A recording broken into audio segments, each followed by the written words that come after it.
Talking about 1958, Cassius Clay walked in and said, I want everybody who weighs 175 pounds to stand up. And everybody, didn't nobody know who he was. He said, I just want to let you know who's going to win all this here thing here tonight? It's going to be me. Well, Cassius Marcellus Clay is a great name in Kentucky. He meant a lot to black people, to the black community. And he means a lot to the black community today. I mean, who's more revered than Muhammad Ali? More revered than any other fighter ever in boxing history. More revered than perhaps almost any other person in history. Oh yeah, we knew about him. He was light heavyweight in the Olympics, like I was a light heavyweight in them days. This man's supposed to have been the fastest light heavyweight they've ever seen. You've got a guy 6'3½". He was moving like a middleweight, and when you've got fast feet and fast hands, which he had, that makes some sort of a fighter. I am the greatest. He said he was the greatest. I was saying one of these days, I want to shut him down. The mouth from the South. Ali was my idol. Ali was a big thing for all young guys. Ali changed the whole fight game for all of us fighters. He's a very unique guy. They come along once in a lifetime. Was I jealous of him? Yes, the guy was tall, he was good looking. Everybody was jealous of him.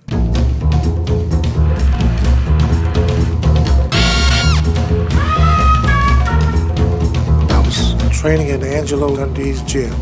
Cassius Clay was there. He was really busy searching for himself down there. I remember one time when he was saying, Japanese are in Japan, Russians are in Russia, Germans are in Germany. What country is called Negro? And this guy stood up. What country is called white folks?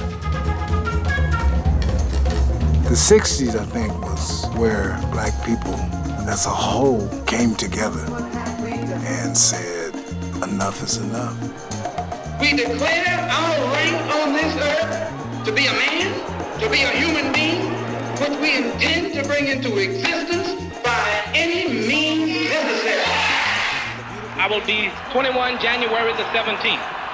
And I predict that by the end of 1963, I will be the youngest heavyweight champion in history.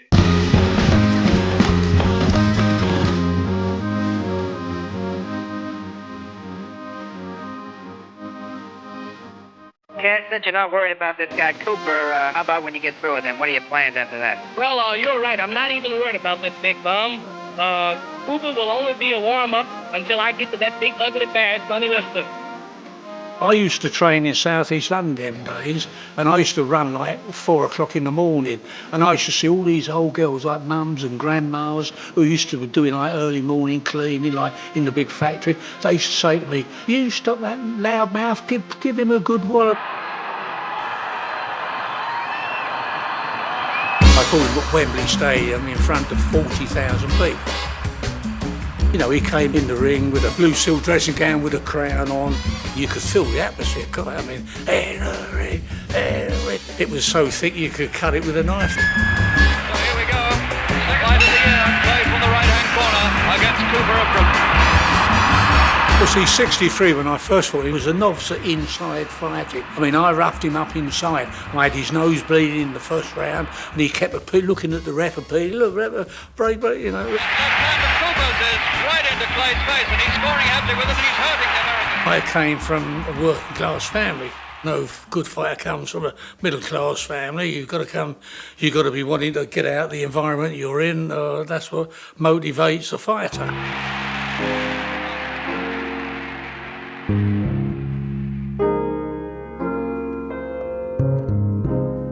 My father was a boy soldier in the First World War.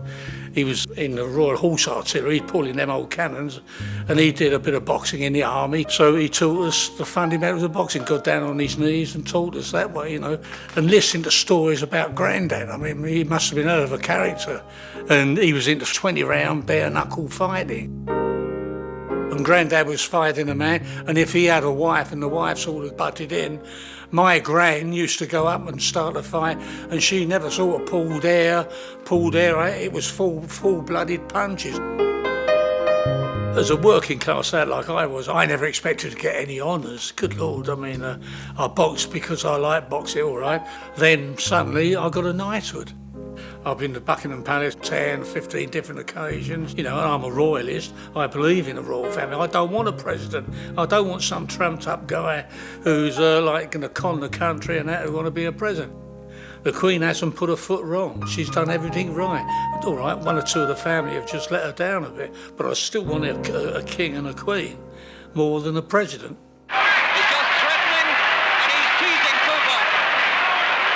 He was doing a bit of showboating. He was dropping his hands. So I showed him one left, I showed him another left, and then when he couldn't get back any further, pop, I hit him with the left hook. And when I used to hit him with the left hook, the eyes used to shoot up the top of their head, and both his eyes were at the top of his head. Well, he learned one thing. He learned that basically he had a pretty good chin, if he didn't know that before.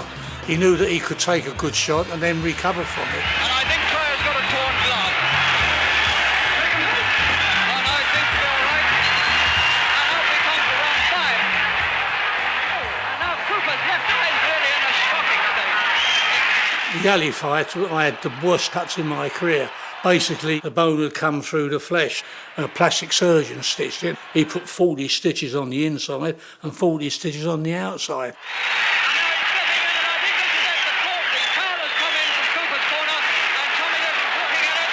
Ali always played me a great tribute because he always said, Cooper hit me so hard, he didn't only shake me, he shook my relations in Africa. Now that's a blooming good line. I mean, you got to give him credit.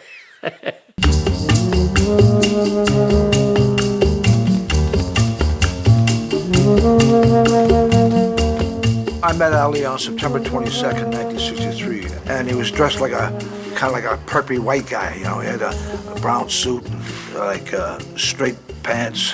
The promoter of the fight, Bill King, asked me if I would sign to fight Cassius Clay, as it was known then, if I beat Mike DeJohn. Mike survived the fight. In the 6th round, I knock him down. It looked like he's dead. He finally gets up. I knock him down again. The referee walks over, picks him up out the floor, then proceeds to give him a standing 8 count.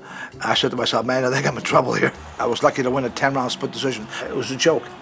The next day in the paper, Ali says, I'm not fighting Chevalo. He fights rough and tough like a washerwoman. So I said, I got to get dressed up as the washerwoman. Chevalo's the washerwoman. You know how women fight. They have a wild style, lady style fight, and that's the way he fights. So I went to a rental place. I got a big bonnet hat. I got a flower print dress, and I put some makeup on. I got some granny glasses perched down the bottom of my nose, and my contract with Ali. So I walk in.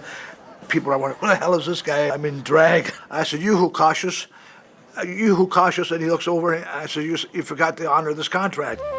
What I didn't realize, though, at the time was that they were already negotiating with a fight with Liston.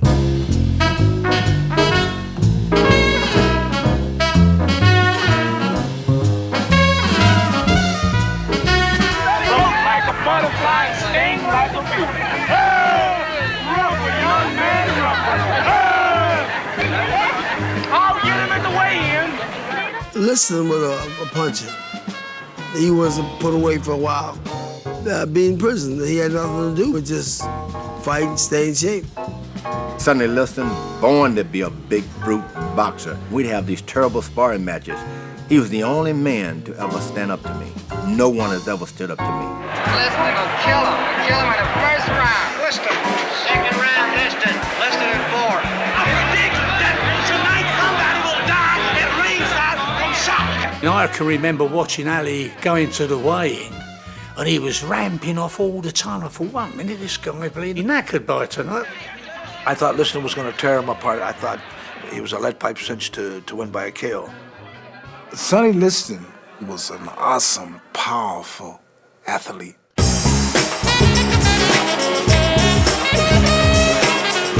Cassius Clay moved like a gazelle, in and outside the side, off the ropes and always in the center of the ring.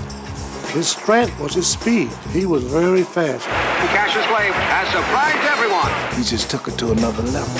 He was very gifted. Very gifted. Seconds remaining in the 6th. The crowd's now cheering the challenger. They might be stopping it. That might be all, ladies and gentlemen. Well, it was a big upset. I mean, let's be honest. Liston was that bit slower where Ali could pick him off, he could dance around him, you know, and he'd made Ali look good. A lot of people talk about Ali's greatest fight was with Cleveland Williams, but Cleveland Williams had just been shot a few months before that at the fight, and he wasn't the same Cleveland Williams. And I think that's Muhammad Ali's greatest fight ever, the first Liston fight. Come here, champ. I'm the greatest thing that ever lived, and I just turned 22 years old. I must be the greatest. I told the world, I talk to God every day. If God's with me, can't nobody be against me. Sonny, I shook up the world. I know God. I know the real God. Cassius, wait a minute. Wait. I am the king of the world. Hold it. I'm pretty. Hold it. You're not that pretty. I'm a bad man. Wait. I shook up the world.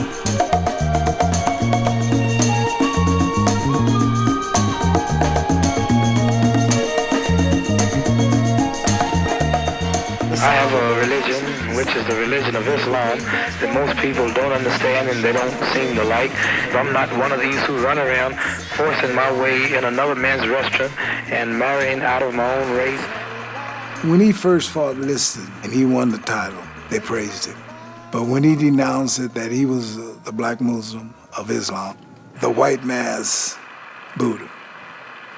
Why do you insist on being called Muhammad Ali now? Well, that's the name given to me by my leading teacher, the Honorable Elijah Muhammad. That's my original name. That's a black man name. Cassius Clay was my slave name. I'm no longer a slave.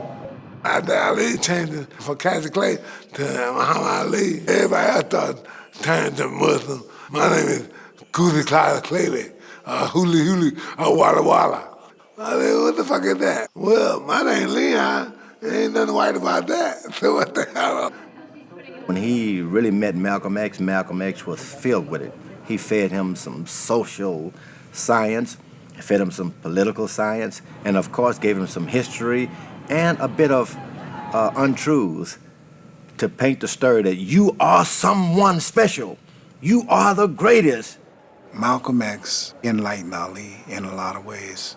When Ali talked a lot of times, you can hear Malcolm. Black children should learn about their own culture, not about England, not about France, not about Rome. They should learn about Asia and Africa. They should learn about their own black selves and not. They preach hate, so that was both sides were wrong. And Mom and Dad didn't want him to be a part of it. If they didn't want to be a part of it, step away from it. I think Mom and Dad know more than me and you. I don't have to be what you want me to be. I'm free to be what I want to be and think what I want to think. I don't believe in forced integration. That period in history is very chaotic. You had the Civil Rights Movement, you had the Black Muslim Movement, and the split with Malcolm X and Elijah Muhammad, the leader of the Black Muslims. Elijah Muhammad, the head of the movement, is the father of 8 children by 6 different teenage girls. I didn't have no meeting with Malcolm X. Who said that? Well, he came in the hotel and he was in your room for a couple of hours. No, he's there for about an hour or so. But as far as linking me with him or something like that, I don't know nothing about his plans or his future plans or what he's doing. I follow the Honorable Elijah Muhammad. Malcolm X rose to speak to his followers in Harlem. 1 minute later, he was shot down by 10 bullets. 18 minutes later, he was dead.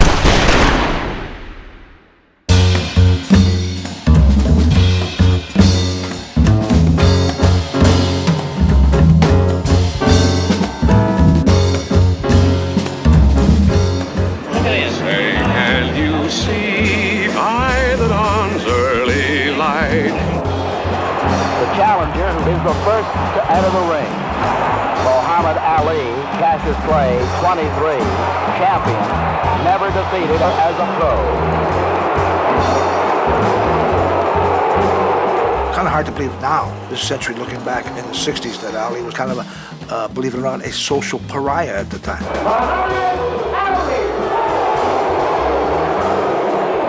A couple days prior to the fight, it had been set up that if Liston wins, I fight Liston. If Ali wins, he fights Patterson. The fight took place, and Liston takes a dive.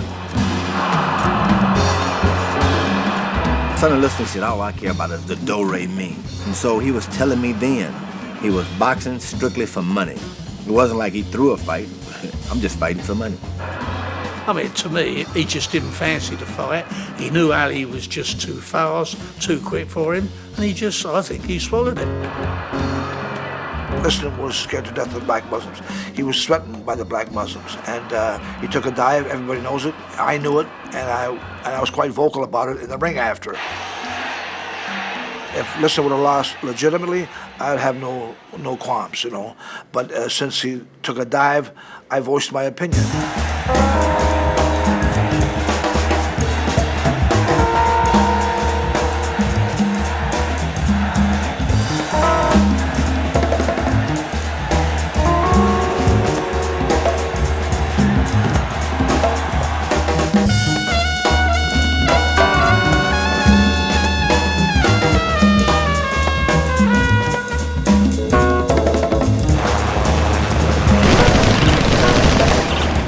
About the Army, I will say directly, no, I will not go.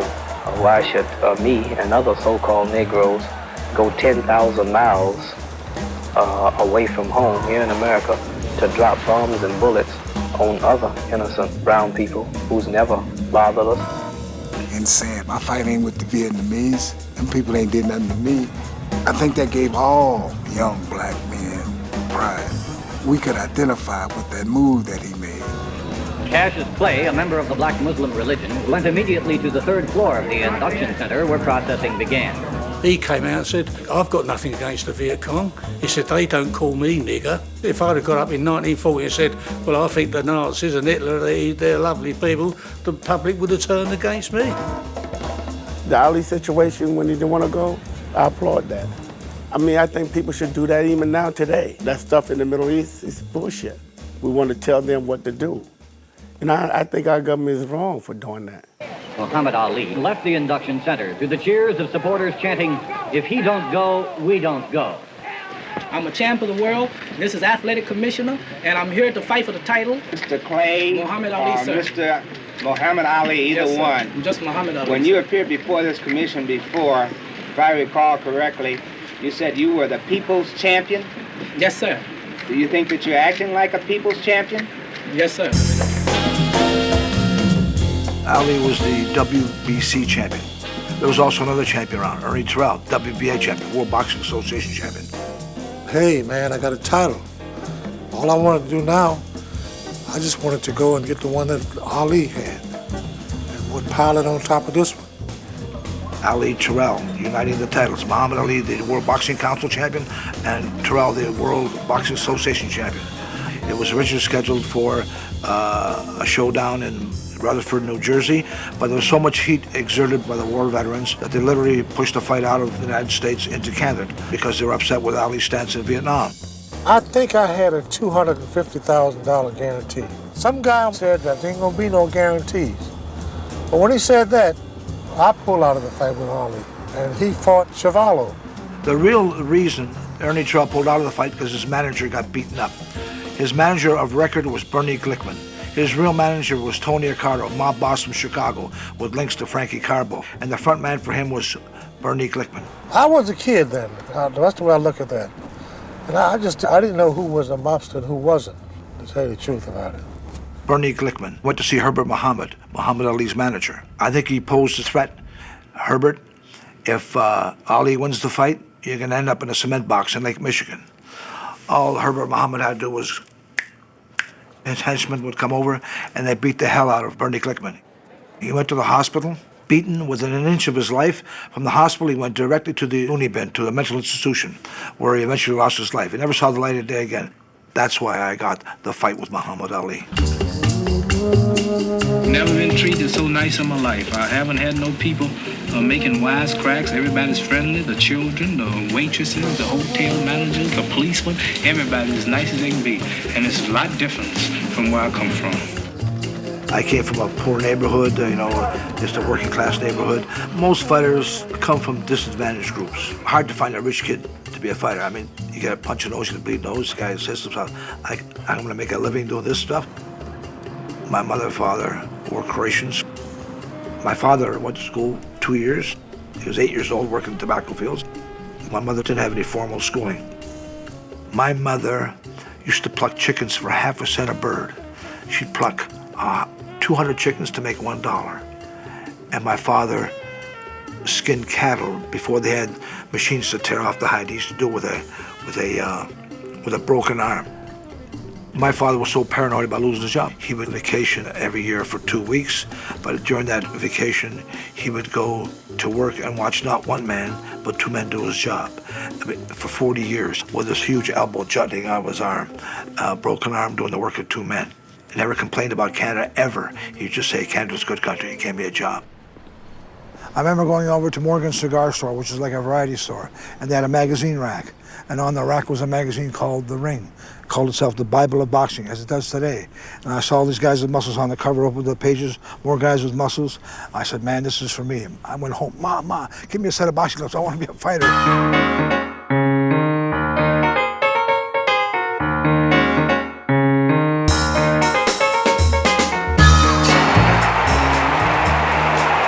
The way this fight figured, everyone thought that Clay would come out and dance around just as he's doing right now. When I fought Ali, I realized very quickly that he was the quickest guy I ever fought. He wasn't a big puncher, but he was very, very quick. Very, very fast on his feet, and his punches were lightning quick. The plan was to go to the body. Bang, bang, bang, bang, bang, bang. Down the kidneys, over the kidneys, stepping over here, and I would rake him to the body. And the idea was to slow him down, as I thought maybe he'd be pretty tired, and I had a shot to knock him out. In the first round, Ali tried to con me into something. He put his hand behind my head, pulled me close, and then kind of dared me to hit him in the body. And he tried to make it look like he was, that he was a real brave guy, a real tough guy doing it, but he only did it once. George Valor, the only guy that I know of that took a shot like him and came out of the fight game in good shape. I mean, tough, durable guy. And Cassius Clay wins a hard-fought, action-packed championship fight. In the newspapers, they made it sound like it was an easy fight. It was far from an easy fight. It was a tough fight. They didn't expect Muhammad Ali to say that was the toughest fight he ever had up to that time. You know, they didn't expect him to say that, but he did. And he went to the hospital after the fight with bleeding kidneys, and me, I went dancing with my wife.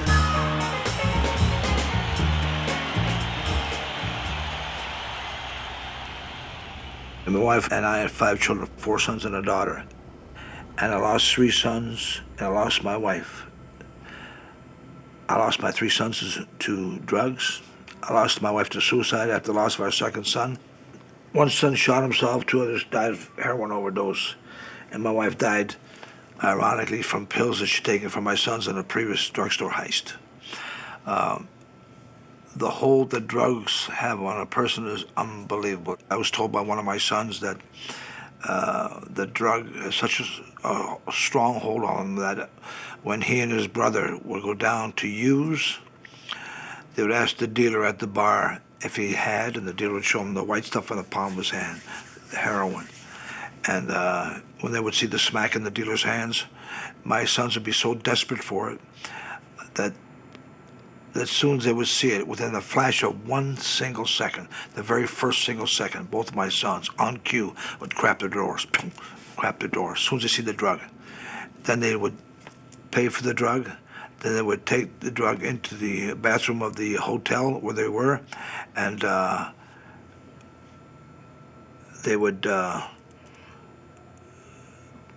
they would suck it up in a syringe, and they would shoot it into a waiting vein. And only then would my handsome sons clean themselves out.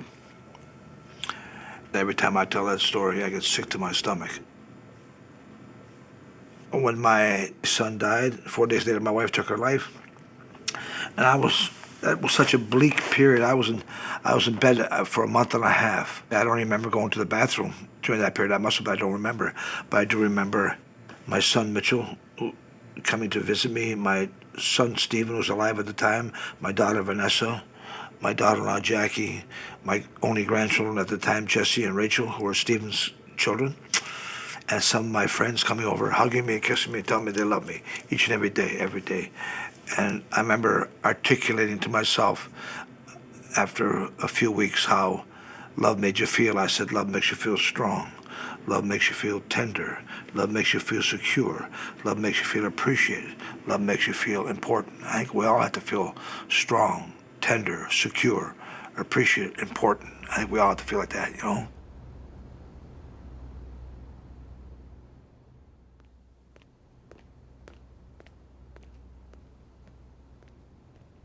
I'd like to do a song for you that I done 2 days before I fought Muhammad Ali on the Jack Benny show.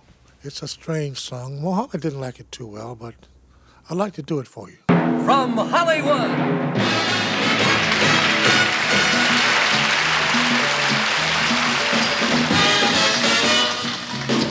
Won't you come home, dear Cassius? Won't you come home? I've trained the whole year through. Are you afraid, Mohammed? Are you afraid of what I'll do to you? Why don't you call me my name, man? Well, what's your name? You told me your name was Cassius Clay a few years ago. I told you my name was Cassius Clay. My name is Muhammad Ali, and you will announce it right there in the center of that ring after the fight if you don't do it now. When you're going to fight, you don't go to there trying to make friends with the guy then because you're going to fight him. You heard me. Just back off of me. And so, ladies and Uncle gentlemen... Until he touched me, I was all right. But he pushed me, and then that's when we could start wrestling. Another interview has been recorded for posterity as the two gentlemen continue to promote the fight.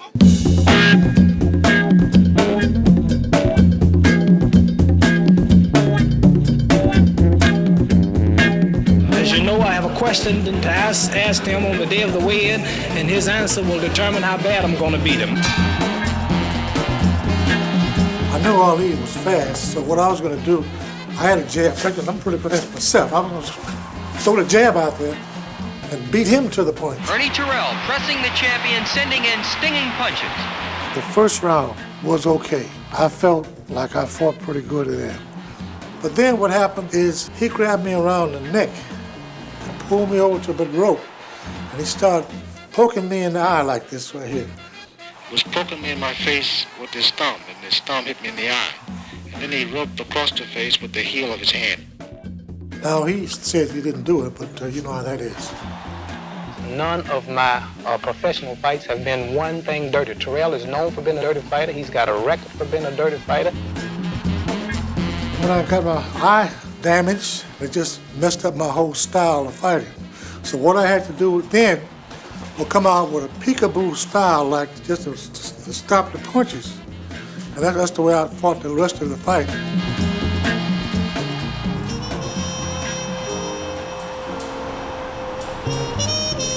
If you was a black boy growing up in Mississippi, stay in your place.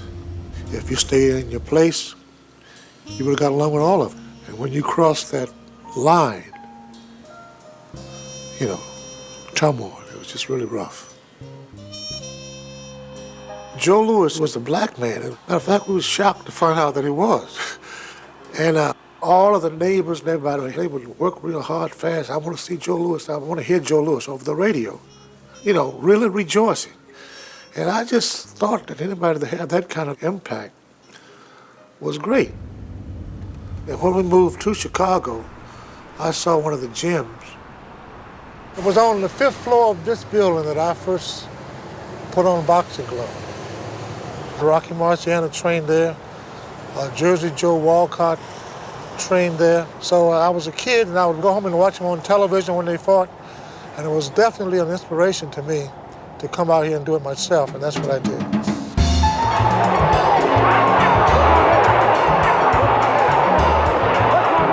Most of the time when he said, what's my name, that didn't bother me. But gets to your patience. I noticed his hand was down, so I was going to try myself to get one in. But he was out of punching range. And there's the end of the fight. A brilliant boxing exhibition by champion Muhammad Ali. What is his name? His name Cassius Clay, as far as I'm concerned. When the fight was over, the only thing I wanted from Ali was a return bout. All the other stuff, what did they talk about? That wasn't me. I just wanted to get a return bout because I thought the one I fought him was flawed, and I wanted a real true chance to beat him. You took a powder, Cassius, one day in March to London and Toronto too. Ain't it a shame you changed your name? I'll change your features too. I'll change your features too.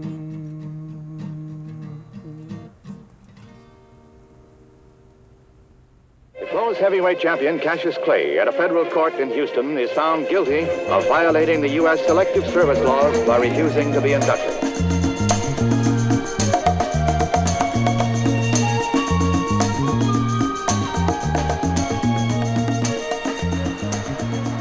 We all have a pledge to our government that once you've been drafted, then you have to show up and say, here I am. And he didn't do that.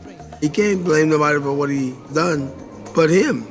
Whatever the punishment, whatever the persecution is for standing up for my religious beliefs, even if it means facing machine gun fire that day, I will face it before denouncing Elijah Muhammad and the religion of Islam. I'm ready to die. I mean, it was a gutsy thing to do, but did it do him any good? I mean, he had to have, 3 years out of boxing, and they would have been some of his better years. My brother Michael died in Vietnam. They let me come home to the funeral. I was in prison, and I watched my mother, you know. And when we buried him, a part of her went with him. You know, so yeah, I can identify with Ali when he said, it's not my fight, man.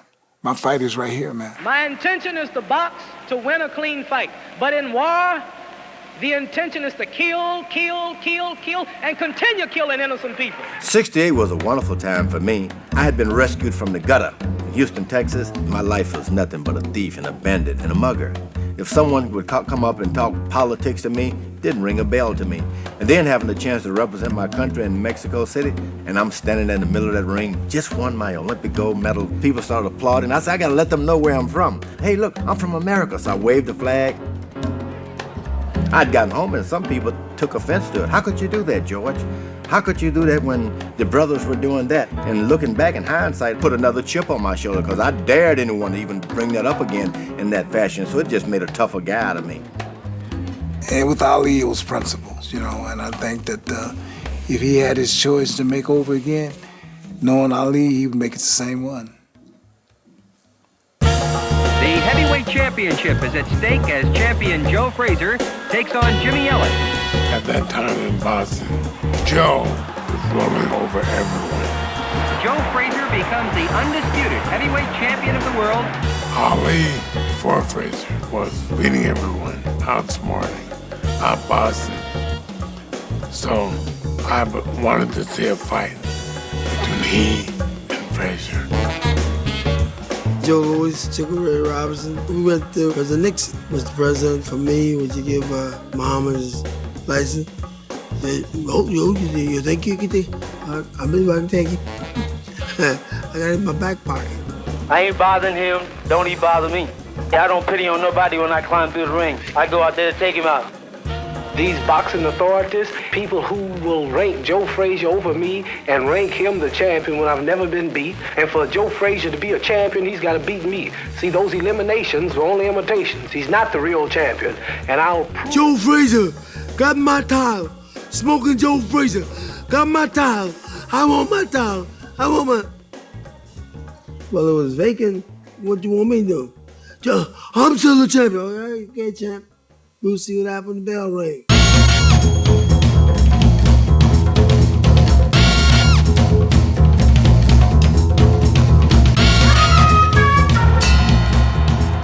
After 3.5 year layoff, he fought Jerry Corey, then he fought Oscar Bonavena.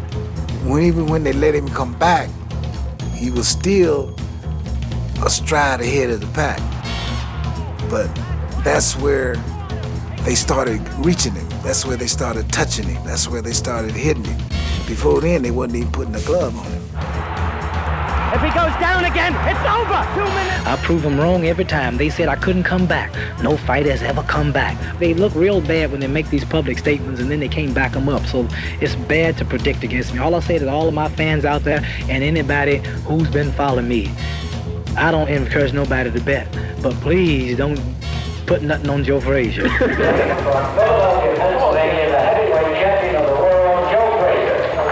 You couldn't get Joe Frazier no box on this show. How do you feel, champ? I tell you run too much. You had to know how it would feel to be on the receiving end of those comments. We saw it as an insult to your fellow brother. He has No rhythm, no footwork, no class. He cannot talk. And who told him he could sing? He just rough stuff. It was just me and him. That was something different. But then I had my family, and I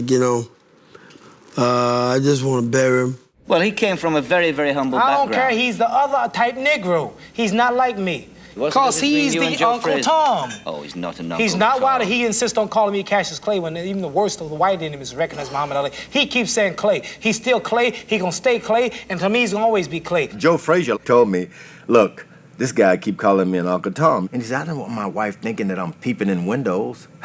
He actually thought he was calling him a peeping Tom. He didn't know what an Uncle Tom was. Joe couldn't come back with him verbally.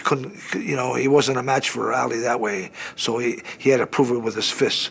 I just think that his whole purpose was to try to get me scared, to get me nervous, But I go in the jungle and fight a lion with a toothpick.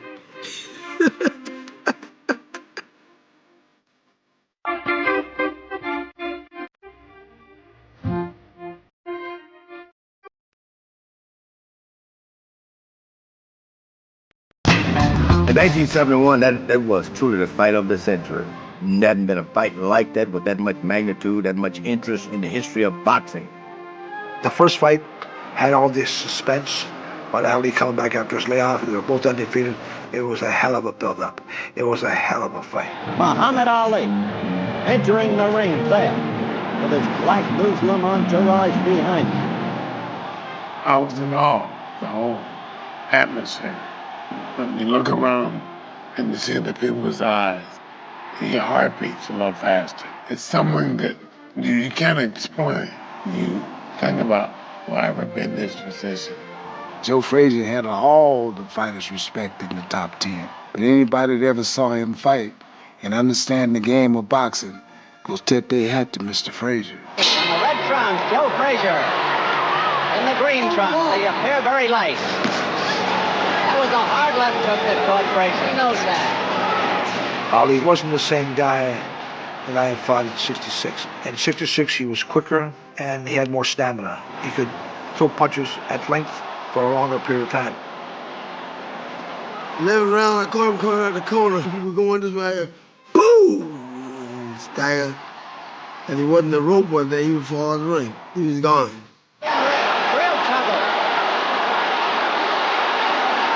Joe Frazier was a tough pit bull, a little dog, man.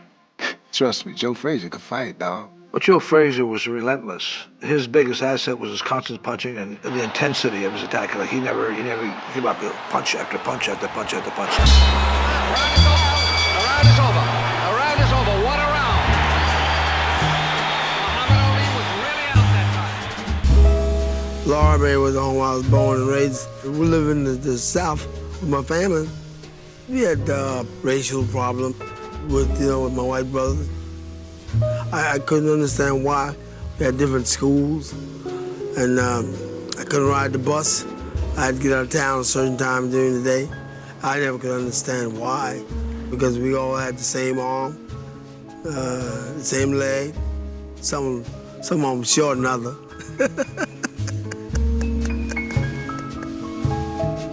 Went to New York City.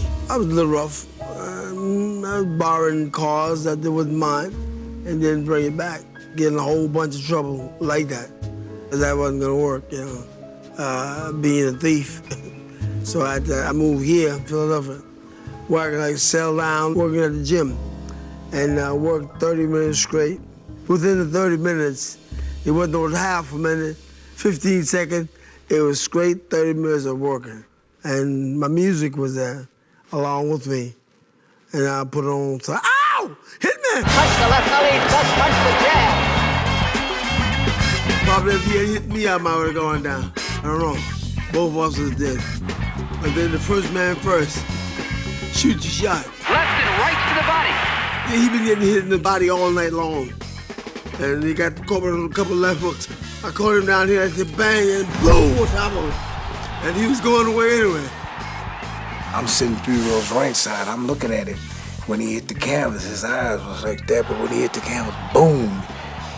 His back didn't even stay, just boom, he just come right back up and stood up and looked at him like that. I said, okay. As a fighter, when you see that in a fighter, that's respect. I think Muhammad Ali, if he had it all to do over again, he would have just been nice to Frazier and won on points. Frazier just couldn't lose. He was prepared to die in that ring that night. And Joe always felt kind of betrayed by his own people, I think, because most black people were rooting for Muhammad Ali against Joe Frazier. And Joe Frazier felt like more like the average black guy from the ghetto. He was blacker than Ali. He was poorer than Ali. He had a tougher upbringing than Ali. Joe Frazier brought the best out of Ali. Ali brought the best out of Joe Frazier. It took the two to keep our sport at the head of the pack. With the loser. There it is. The winner by unanimous decision and still heavyweight champion of the world, Joe Frazier. That has to be the greatest fight in history. Because 71, they stopped the war for like an hour and a half. If you can stop a war, it had to be a great fight.